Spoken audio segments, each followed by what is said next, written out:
est-ce qu'on ne devrait pas faire cette étude en Afrique, où il n'y a pas de masque, pas de traitement, pas de réanimation, un peu comme c'est fait d'ailleurs pour certaines études dans le sida, où chez les prostituées, on essaye des choses parce qu'on sait qu'elles sont hautement exposées et elles ne se protègent pas. Qu'est-ce que vous en pensez? Alors vous avez raison, et d'ailleurs on est en train de réfléchir en parallèle à une étude en Afrique justement pour faire ce même type d'approche avec le BCG, un placebo. Je pense qu'il y a un appel d'offres qui est sorti, il va sortir, et je pense qu'on va en effet sérieusement réfléchir à ça aussi. Ça n'empêche pas qu'en parallèle on puisse réfléchir à une étude aussi en Europe et en Australie. Même si le Covid-19 fait des ravages et tue à une vitesse exceptionnelle, il est important de noter qu'il ne s'agit pas d'une maladie incurable. Pendant que certains meurent, d'autres s'en sortent et parfois même sans traitement.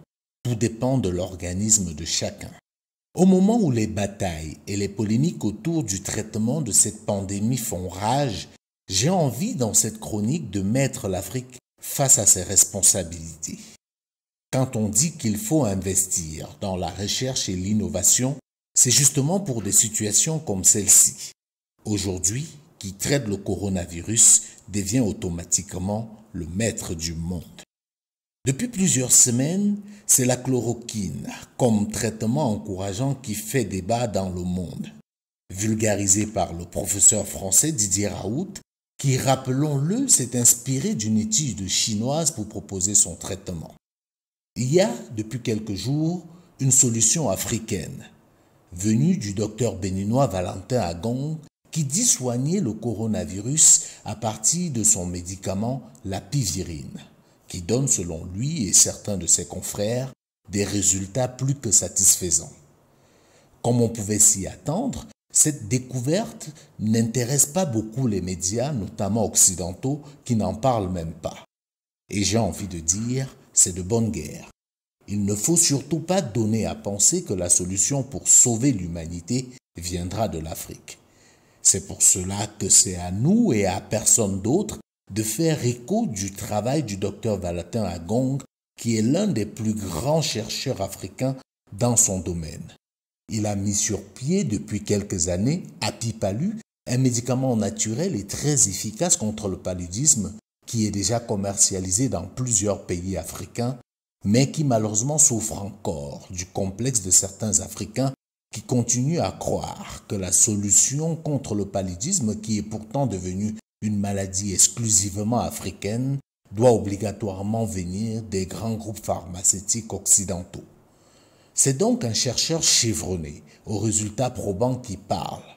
Et au lieu de rester à attendre ce que les Occidentaux vont décider, les dirigeants africains doivent saisir cette opportunité pour soutenir le travail du docteur Agong, mettre tous les moyens à sa disposition pour poursuivre son travail. Pour l'instant, c'est juste dommage que seul le Burkina Faso et naturellement le Bénin soient dans cette démarche. Qu'attendent les autres? Que les maîtres décident pour eux, que les essais scientifiques sur la chloroquine se terminent pour qu'ils importent ce médicament en grande quantité? L'Afrique d'aujourd'hui et de demain ne doit plus se permettre ce genre de manquement.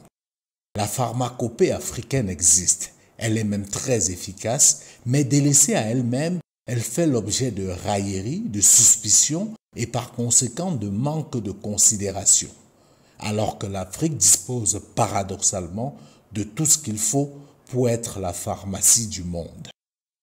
Réveillons-nous, cette pandémie est là pour nous rappeler l'égalité qui existe entre tous les hommes. Saisissons donc cette opportunité pour briser enfin le mur des complexes qui nous empêchent de croire en nous. L'Afrique ne peut plus être le laboratoire du monde, les Africains ne doivent plus être les cobayes. Nous ne devons plus accepter cet état de choses. Nous avons la matière première, nous avons les ressources humaines, il nous manque le plus important, à savoir la fierté.